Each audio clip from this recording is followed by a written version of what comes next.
An old man named Shouzou Saitou asks his wife Ine Saitou what they'd do if they were young again. Shouzou mentioned how they were too poor for a honeymoon when they got married, but Ine was just happy being with him. They went to see an apple tree they planted 60 years ago to celebrate their wedding. Despite being damaged by a typhoon, the tree survived and even had a golden apple on it now.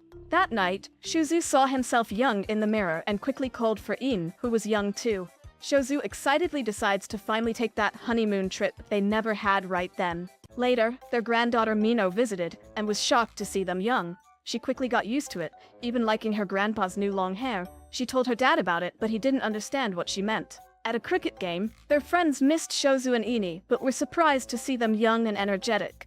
The women were impressed by Shouzou's cricket skills, and the men were surprised by how cute Ine looked serving them tea. A few days before, Shouzou argued with his son Yoshiaki. Yoshiaki wanted them to move in with him because they were getting older.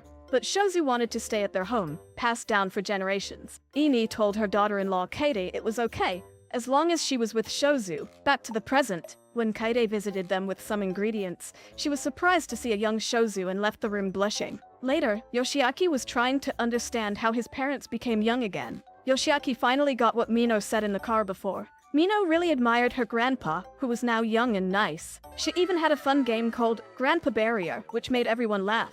But Kaede claims that Mino shouldn't play like that, even if it was just make-believe. As they about to go home, Ine noticed her son Yoshiaki looked really tired from work. She gently patted his head, making him feel like a little boy again. Even Mino wants some pats from Ine. As a big sports event between two towns is about to start, everyone was worried because their team was mostly older people, and the other town have two young boys, Shota and Daiki Igarashi. But when they saw Shouzou, now young and strong, they cheered up, thinking they could actually win this time. The competition started, and even though it was tough at first, Ine cheered with pom-poms, and Shouzou felt so pumped up he helped their team win a game. They kept winning, beating the other town in every game. Because Shouzou and Ine knew each other so well, they effortlessly win the game working together. The other town wasn't happy about losing. Grandpa Igarashi from the other town was especially upset because he used to like Ine a long time ago. Now he felt like Shouzou is stealing his happiness again. Ine decided to visit the Igarashi family with some lunch she prepared, since Shouzou was busy being celebrated. As they ate, she talked about old times, even mentioning that Grandpa Igarashi once told her he liked her when they were young. This surprised the Igarashi grandkids, making them see their grandpa in a new light. Next day, Grandpa Igarashi asked Shota to take a thank you gift over to Ina's house. Shota got all nervous when Mino opened the door and invited him inside. Sitting with a tea, Shota couldn't find the words to speak. Even though talking was hard for him, Mino was always so cheerful around him. Meanwhile, Kaede and Ine were secretly watching them. Kaede started worrying about the future, like Mino getting a boyfriend or even getting married one day.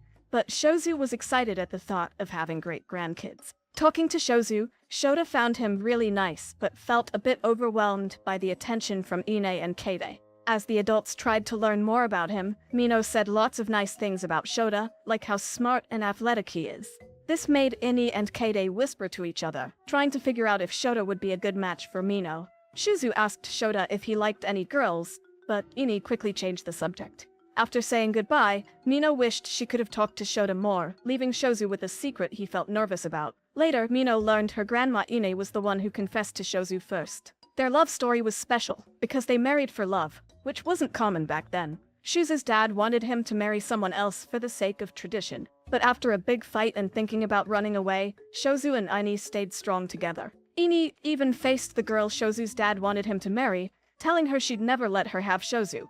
Hearing this, Mino wanted to act out that scene with Ine. She did it, and this made Shouzou and Mino admire Ine even more, seeing how cool she was. Two schoolboys are chatting about how farming isn't cool and is for old people. They dream of moving to Tokyo to make big money and maybe find girlfriends. But then they see Ine, who is surprisingly young and not the old lady they expected to see here. Ine greets the boys warmly, making them blush. Just then, Shouzou pulls up in his minivan to pick up Ine, greeting the boys too. This makes the boys change their minds about farming. Now they think it might be cool after all. Shouzou remembers how Ine once eyed a dress in a flyer, but was too shy to ask for it. Fast forward to now, Shouzou surprises Ine with that dress as a gift. She's so happy that she gives Shouzou a cute hug from behind to thank him.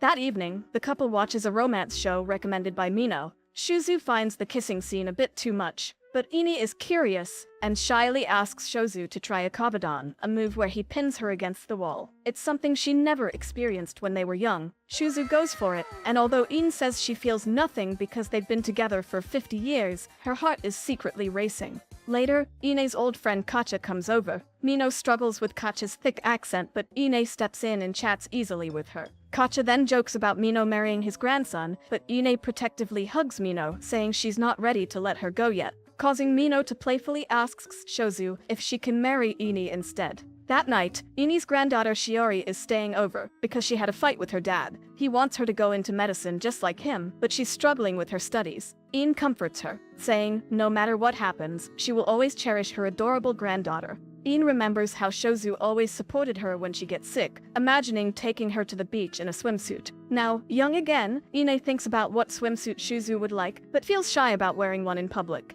Shiori encourages her, saying she should go for it, since she is now young and pretty again. Flustered, Ine excuses herself to prepare dinner, leaving Shiori to think about her advice. Later, Ine gets a phone call from someone claiming to be Yoshiaki, her son, asking her for money.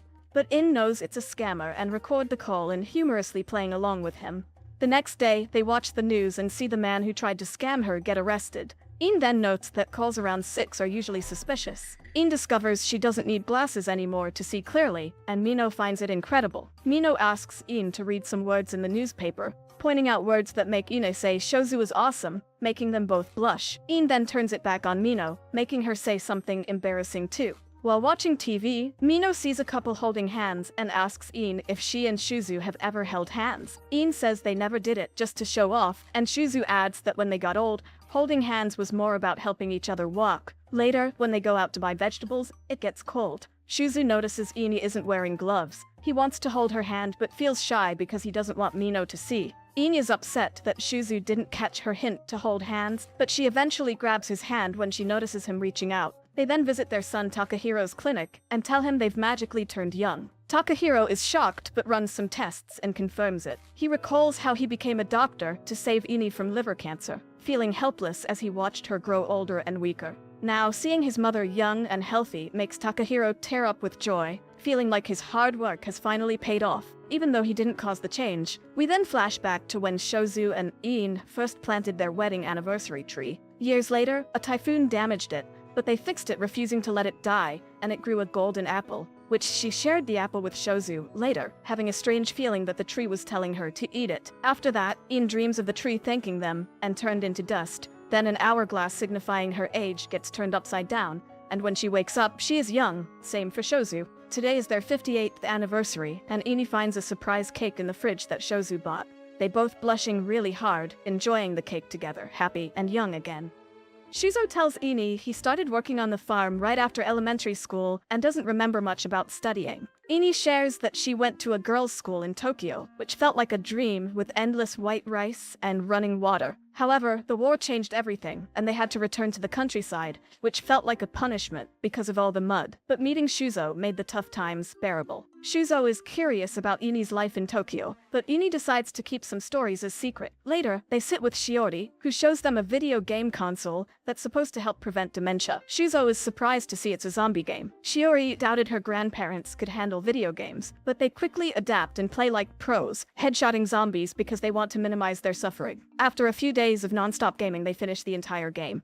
Mino then visits and is excited to see Shiori, rushing to hug her. But Shiori coldly asks her to stop, revealing that their relationship has cooled. Mino feels hurt and mentions how much Shiori loves her grandparents, living with them. Shiori admits she acts out of obligation, not love, which Shouzou overhears, making him very sad. Mino insists Shiori apologize to Shouzou. Shiori does apologize, confessing she truly loves her grandparents. That night, Shouzou dreams about the hourglass again. A recurring dream since regaining his youth. He accidentally tips over the hourglass, and Shouzou wakes up old again. He worries that Ine might not love him as much now he's not young. Ine reassures him that she loves him no matter what because he is the same Shouzou to her. Shouzou realizes being old isn't bad. It's just a part of life they've lived together.